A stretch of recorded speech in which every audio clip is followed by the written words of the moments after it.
Good afternoon students. आज हम एक नए टॉपिक के साथ आए हैं। आज का हमारा टॉपिक है वंशागतिक आणविक सिद्धांत।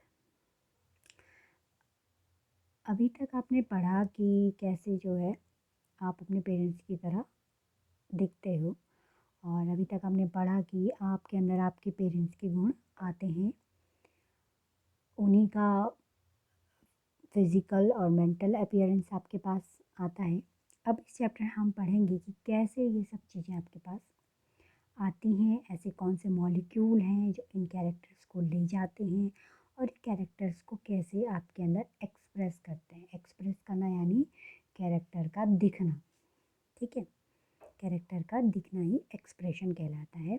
ये मैंने स्क्रीन पर आपको दिखाया है। जेनेटिक मटेरियल, आनुवंशिक पदार्थ। दो प्रकार के आनुवंशिक पदार्थ आप जानते हो, आरएनए और डीएनए।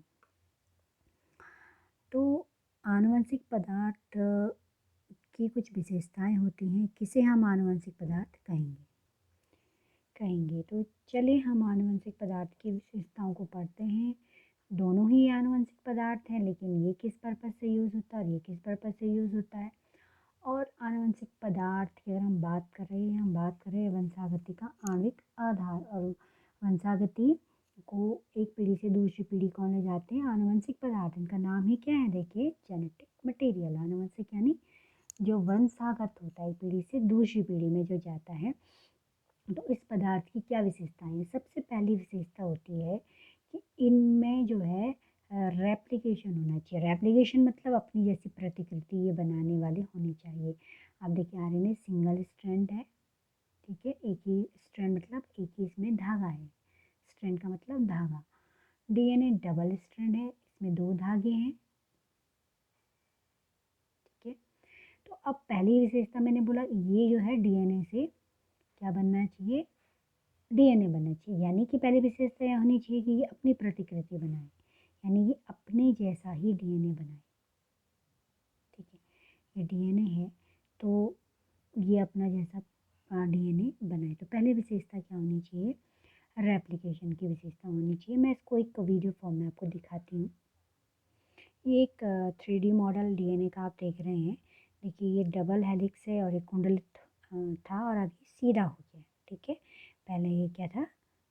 फोल्डेड था। आप देखिए, ये फोल्डेड था और ये पहले सीधा होता है, ठीक है। सीधा होने के बाद आप इसकी इसमें बेस पेयर आपको दिख रहे हैं। ये ऊपर वाले बेस है, ये नीचे इन्होंने पूरक बेस पेयर में कॉम्प्लीमेंट अपने पूरक बना रखे हैं। और इसमें दो स्ट्रैंड जो मैंने अभी बताया था आपको, तो इसमें दो स्ट्रैंड आप ये देख रहे हैं, ऊपर वाली स्ट्रैंड और नीचे वाली स्ट्रैंड, ठीक। एक चीज़ मैं आपको इसमें दिखाना चाह रही हूँ, इसको 5-3 पढ़ते हैं और नीचे वाली को 5-3 पढ़ते हैं, ठीक है।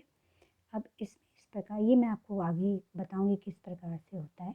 लेकिन आप देखिए, ये जो चेन एक इसमें एक हेलिकेज प्रोटीन आने से इस प्रकार से ये दो श्रृंखलाओं में कैंची की तरह से काटता हुआ चला गया।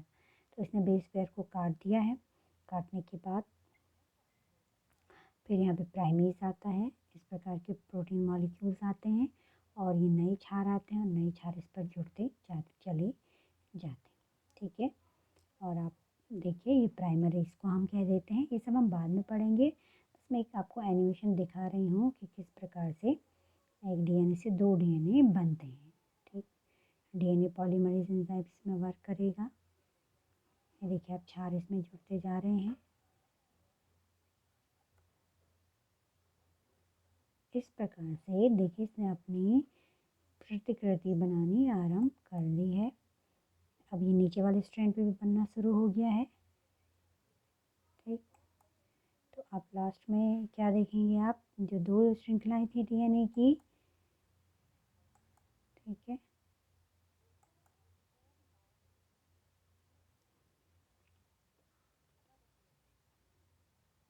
डीएनए पॉलीमरेज एंजाइम इसमें भाग लेता है और इस प्रकार हमें 2 से 4 श्रृंखलाएं मिल गई। एक डीएनए ये बन गया और एक डीएनए ये बन गया, यानी एक डीएनए से दो डीएनए बन गए और ये बिल्कुल अपने पेरेंट डीएनए के समान होते हैं। उसके बाद ये फिर फोल्ड हो जाते हैं। इस प्रकार आपने देखा कि ये जो डीएनए है, एक डबल हेलिकल स्ट्रक्चर है, किस प्रकार से ये अपने 2 स्ट्रैंड बना लेता है। तो पहला विशेषता आनुवंशिक पदार्थ की क्या होनी चाहिए कि ये अपनी जैसी प्रतिकृति बनाता हो। तो ये विशेषता डीएनए के अंदर होती है और आरएनए के अंदर ये विशेषता नहीं होती है। ठीक, दूसरी जो विशेषता होनी चाहिए, ये उत्परिवर्तन भी दर्शाता हो, इसमें उत्परिवर्तन होता है। उत्परिवर्तन होना क्यों ज़रूरी है, क्योंकि यदि उत्परिवर्तन नहीं होगा तो विकास नहीं होगा। तो आपको मैंने जैसे पीछे पढ़ाया है, डीएनए में उत्परिवर्तन होता है।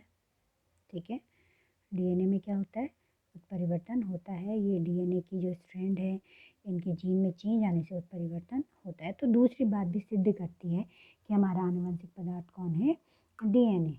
ठीक है, हो जाती है। ठीक है, तो ये मैंने एक और आपको डीएनए का स्ट्रक्चर दिखाया है। बहुत सुंदर सुंदर इसमें स्ट्रक्चर बने हुए हैं, आप देख सकते हो किस प्रकार से कॉइल है। तीसरा जो इसमें कैरेक्टर होना चाहिए आनुवंशिक पदार्थ का, 2 तो मैंने आपको बताया कि ये रेप्लिकेशन करता हो, अपनी प्रतिकृति बनाता हो। दूसरा मैंने उत्परिवर्तन बताया।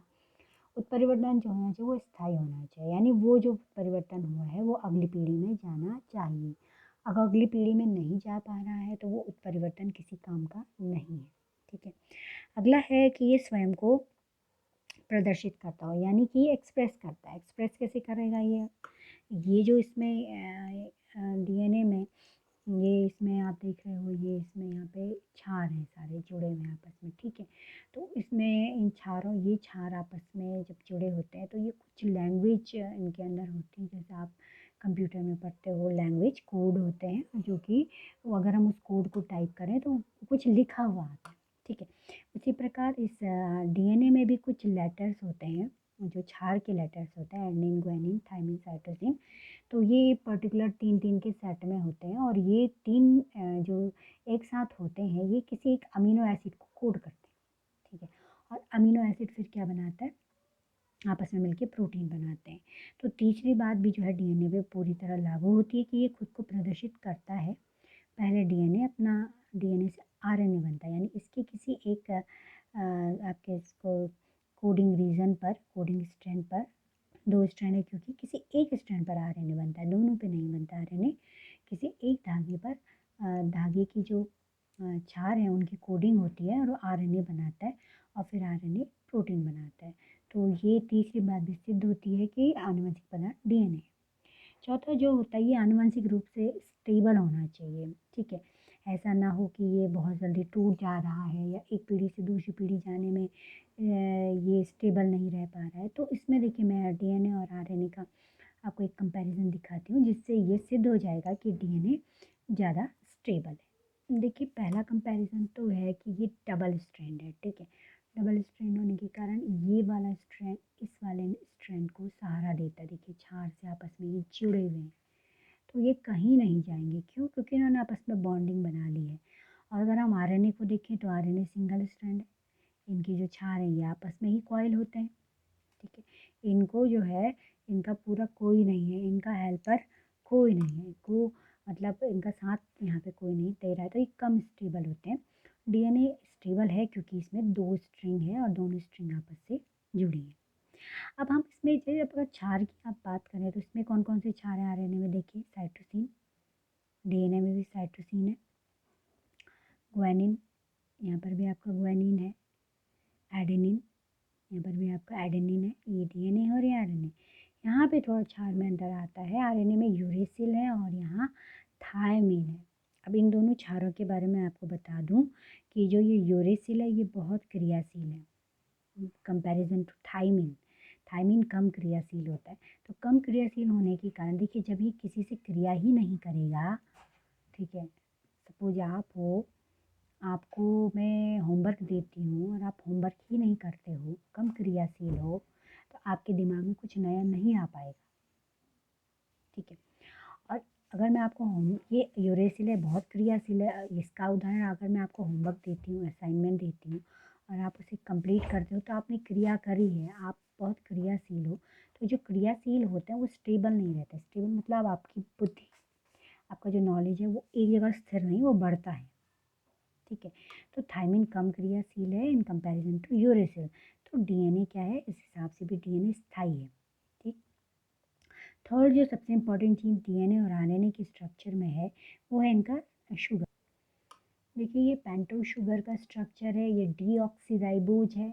पेंटोज शुगर मतलब 5 कार्बन वाली शुगर, ठीक है। पहला कार्बन, दूसरा कार्बन, थर्ड, फोर और फिफ्थ कार्बन, ठीक है। यहाँ भी देखिए पहला, first, second, third, fourth and fifth carbon इसमें मौजूद है। अब आप देखिए कि ये नाम है इसका डीऑक्सीराइबोज, ये डीएनए में पाई जाती है, और इसका नाम है राइबोज, ये आरएनए में पाई जाती है। तो यहाँ ये राइबोज और राइबोज सेम है, इसके आगे डीऑक्सी लगी है। डीऑक्सी मतलब ऑक्सीजन का निकलना। अब आप इसके स्ट्रक्चर में देखिए यहाँ कहीं ऑक्सीजन निकल चुकी है, इसने मार्क किया हुआ है ये पर्पल कलर से और ये ब्लू कलर से। यहाँ पे देखिए OH है, यहाँ पर H है, यानी O निकल चुका है यहाँ से, ठीक है। तो O निकलने का मतलब क्या है, ऑक्सीजन बहुत क्रियाशील होती है, तो ये अपने आप ही कम क्रियाशील हो गया। डीऑक्सी क्या हो गया, कम क्रियाशील हो गया। राइबोज जो आरएनए में होती है अधिक क्रियाशील होती है। तो जो चौथी बात हमारी होती है कि आनुवंशिक पदार्थ को भौतिक और रासायनिक रूप से स्टेबल होना चाहिए। तो भौतिक रूप से तो ये स्टेबल है क्योंकि इसके पास दो श्रृंखला वाली संरचना है। रासायनिक रूप से ये क्यों स्टेबल है, क्योंकि इसके पास डीऑक्सीराइबोज शर्करा है जिसमें ऑक्सीजन नहीं है, जिसके कारण ये कम क्रियाशील है, ठीक है। और दूसरा मैंने अभी आपको थायमीन और यूरेसिल का उदाहरण बताया।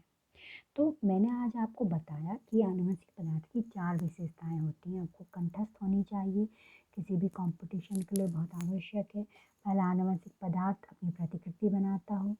आनुवंशिक पदार्थ भौतिक और रासायनिक रूप से स्थायी हो, तो भौतिक और स्थायी रूप से उसको स्थायी होना चाहिए। तीसरा, उसमें थोड़ा सा उत्परिवर्तन भी होना चाहिए, और ऐसा उत्परिवर्तन होना चाहिए जो स्थायी हो, ठीक है। स्थायी मतलब वो एक पीढ़ी से दूसरी पीढ़ी में जाए, ठीक। और तीसरा जो सबसे इम्पॉर्टेंट है वो ये है कि वो स्वयं को प्रदर्शित करता हो। अब स्वयं को प्रदर्शित मैंने आपको बताया था कि स्वयं को प्रदर्शित कैसे करते हैं। स्वयं को प्रदर्शित करने का मतलब है कि वो आपका जो है नेक्स्ट पीढ़ी में प्रोटीन बनाते हैं।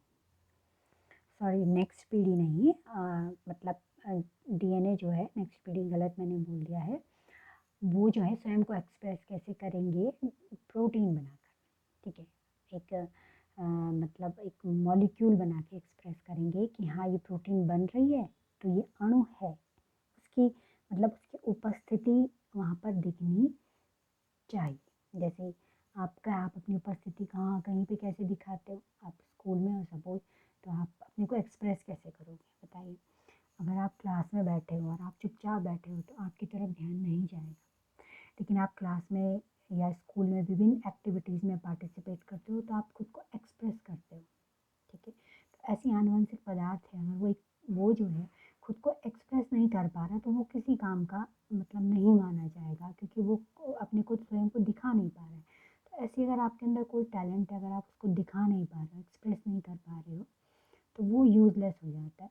तो आनुवंशिक पदार्थ उसी को माना जाएगा जो अपने को एक्सप्रेस कर पाता है, ठीक है। अब आरएनए है, आरएनए डीएनए से बनता है, ठीक है। डीएनए नहीं होगा तो आरएनए नहीं बन पाएगा, और आरएनए तब प्रोटीन बना के डीएनए की सूचना को एक्सप्रेस करता है, ठीक है। चौथा मैंने बताया था कि इसको, ये मैंने 4 आपको बता दिए हैं, और इसमें मैंने आपको, तो हमारा ये जो कंपैरिजन था इसमें हमारा आनुवंशिक पदार्थ कौन बना, डीएनए या आरएनए। हमारा आनुवंशिक पदार्थ बना डीएनए, क्योंकि डीएनए के अंदर ये चारों गुण पाए जाते हैं। डीएनए फिजिकली भी स्टेबल है, केमिकली भी स्टेबल है। तो आज मैं आपको यही बताऊंगी, और कल हम पढ़ेंगे डीएनए के स्ट्रक्चर के बारे में। Thank you for today.